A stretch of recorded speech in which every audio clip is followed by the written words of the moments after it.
Supplies minister Uttam Kumar Reddy గారికి, అదేవిధంగా జిల్లా ఇన్ఛార్జ్ మినిస్టర్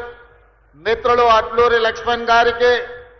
అదేవిధంగా భూభారతి చట్టాన్ని తెచ్చి పేదలకు చుట్టంగా మార్చిన మిత్రులు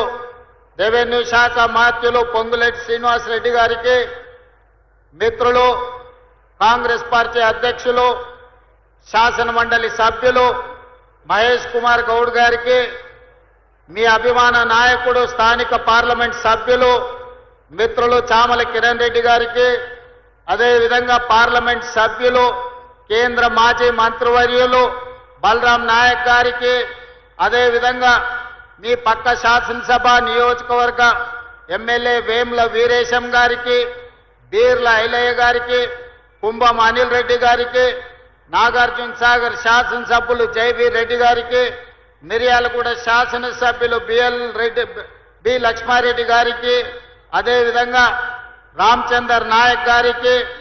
శంకర్ నాయక్ శాసన మండలి సభ్యులకి, శాసన మండలి సభ్యులు అద్దంకి దయాకర్ గారికి, అదేవిధంగా మురళీ నాయక్ గారికి, యశస్విని రెడ్డి గారికి,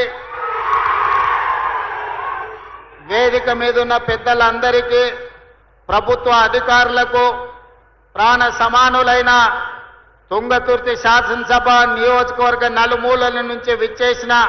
వేలాది మంది మా ఆడబిడ్డలందరికీ కూడా మనస్ఫూర్తిగా ధన్యవాదాలు, కృతజ్ఞతలు.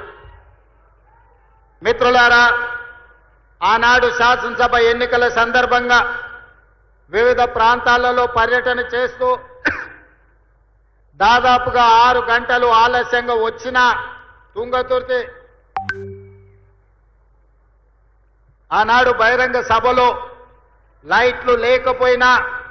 చీకట్లు ముసురుకున్నా మీరే మీ సెల్ ఫోన్లతో లైట్లు పెట్టి ఆనాడు పెద్ద ఎత్తున వేలాది మంది కాంగ్రెస్ పార్టీ కార్యకర్తలు తరలి వచ్చి తప్పకుండా తుంగతుర్తి శాసనసభ నియోజకవర్గ గడ్డ మీద కాంగ్రెస్ జెండా ఎగరేస్తామని అండగా నిలబడి, ఆనాటి తర్వాత మళ్ళీ ఈనాడు కూడా అదే ఉత్సాహంతో ఊపుతో మీరందరూ కూడా నన్ను కలవడానికి, అభినందించడానికి విచ్చేసినందుకు మీకు అందరికీ మనస్ఫూర్తిగా ధన్యవాదాలు. మిత్రులారా, ఈ తుంగతుర్తి గడ్డకు ఒక గొప్ప చరిత్ర ఉన్నది. ఇంతకుముందే చెప్పిండ్రు, భీమిరెడ్డి నరసింహారెడ్డి గారి నుంచి మొదలు పెడితే